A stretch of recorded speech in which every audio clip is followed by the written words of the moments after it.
Hello students, welcome to Sanskrit VJP channel. ఈరోజుటి మన topic inter second year పద్య భాగ సందర్భ వాక్యాన్ని బిట్ నెంబర్ 5. రోమన్ నెంబర్ 5లో మనకి 4 పాఠాల నుండి 4 ప్రశ్నలు ఇవ్వడం జరుగుతుంది. ఒకటి కుముద్వతి పరిణయ, రెండవది విక్రమాంకస్య ఔదార్యం, మూడవ పాఠం రుద్రమాదేవి, నాలుగవ పాఠం నృసింహావిర్భవ. సో 4 ప్రశ్నలు ఇస్తారు. అందులో నుండి మనం 2 ప్రశ్నలకి సందర్భ సహిత వాక్యాలు రాయవలసి ఉంటుంది. కాబట్టి మనం 2 పాఠాలను చక్కగా చదివినట్లయితే సరిపోతుంది. అందులో భాగంగా మనం ఈరోజు 2 పాఠాలు చూడబోతున్నాం. ఒకటి కుముద్వతి పరిణయం, రెండవది విక్రమాంకస్య ఔదార్యం. మొదటి ప్రశ్న, సతుల్య పుష్పాభరణో హి ధీర, అనగా ఆ ధీరుడు పూలను ఆభరణాలను రెండిటిని సమానంగా చూస్తాడు అని అర్థం. ఇది కుముద్వతి పరిణయ అనే పాఠములో నుండి స్వీకరించబడింది. కాబట్టి ముందుగా మనం కవి పరిచయం రాయాలి.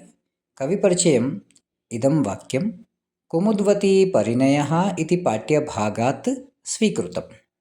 కవి కాళిదాసః, గ్రంథః రఘువంశ మహాకావ్యం. సో ముందుగా మనం కవి పరిచయం రాయాలి. తర్వాత రెండవ సైడ్ హెడింగ్ సందర్భం. ఈ పాఠంని కవి కాళిదాసు రాశాడు కాబట్టి కవి కాళిదాసు వర్ణిస్తున్న సందర్భంలోనిది ఈ వాక్యం. కాబట్టి సందర్భం కవి ఏవం అవదత్, కవి ఏవం అవదత్. భావం ప్రశ్న ఇతి సందర్భం ఎక్సెప్ట్ ఏవం. కాబట్టి భావం సతుల్య పుష్పాభరణో హి ధీర ఇతి కవి అవదత్. రెండో ప్రశ్న, ప్రహ్వేష వనిర్బంధ ఋషో హి సంతః, అనగా తల వంచిన వారి విషయంలో కోపం తగ్గిన వారై ఉంటారు మహాత్ములు. ఇది కుముదుడు ఎప్పుడైతే ఆభరణం తిరిగి ఇవ్వడానికి వచ్చాడో ఆ సమయములో కుశమహారాజు తన అస్త్రాన్ని ఉపసంహరించుకున్నాడు. ఆ సమయంలో కవి మహాత్ముల యొక్క గొప్పతనాన్ని వర్ణిస్తూ ఉన్నాడు. కవి పరిచయం ఇదం వాక్యం కుముద్వతి పరిణయ ఇది పాఠ్యభాగాత్ స్వీకృతం. కవి కాళిదాసః, గ్రంథః రఘువంశ మహాకావ్యం. సందర్భః కవి ఏవం అవదత్. భావం ప్రహ్వేష వనిర్బంధ ఋషో హి సంతః ఇతి కవి అవదత్. ఇది రెండో ప్రశ్నకి సమాధానం. థర్డ్ క్వశ్చన్, మూర్ధాభిషిక్తం కుముదో బభాషే, అనగా పట్టాభిషిక్తుడైనటువంటి కుశునితో ఆ సర్పరాజైనటువంటి కుముదుడు పలికెను అనేది ప్రశ్న యొక్క అర్థం. కాబట్టి కవి పరిచయం ఇదం వాక్యం కుముద్వతి పరిణయ ఇది పాఠ్యభాగాత్ స్వీకృతం.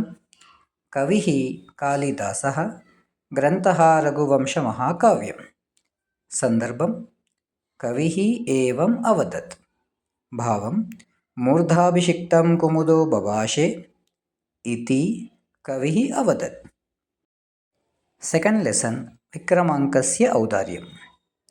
ఈ పాఠంలో మొదటి ప్రశ్న, ఆస్తామయం మే యువరాజ భావః, అనగా నన్ను యువరాజు చెయ్యాలనే మీ కోరికను ఉండనివ్వండి అని అర్థం. ఈ పాఠాన్ని రాసింది బిల్హణ మహాకవి. గ్రంథం పేరు విక్రమాంకదేవ చరితం. కాబట్టి కవి పరిచయం ఇదం వాక్యం విక్రమాంకస్య ఔదార్యం ఇది పాఠ్యభాగాత్ స్వీకృతం. కవి బిల్హణః, గ్రంథః విక్రమాంకదేవ చరితం. ఈ వాక్యాన్ని విక్రమాదిత్యుడు తన తండ్రి గారైనటువంటి ఆహవమల్లునితో చెప్పాను. కాబట్టి సందర్భం విక్రమాదిత్యః స్వపితరం ఆహవమల్లం ప్రతి ఏవం అవదత్. విక్రమాదిత్యః స్వపితరం ఆహవమల్లం ప్రతి ఏవం అవదత్. భావం ఆస్తామయం మే యువరాజ భావః ఇతి విక్రమాదిత్యః స్వపితరం ఆహవమల్లం ప్రతి అవదత్.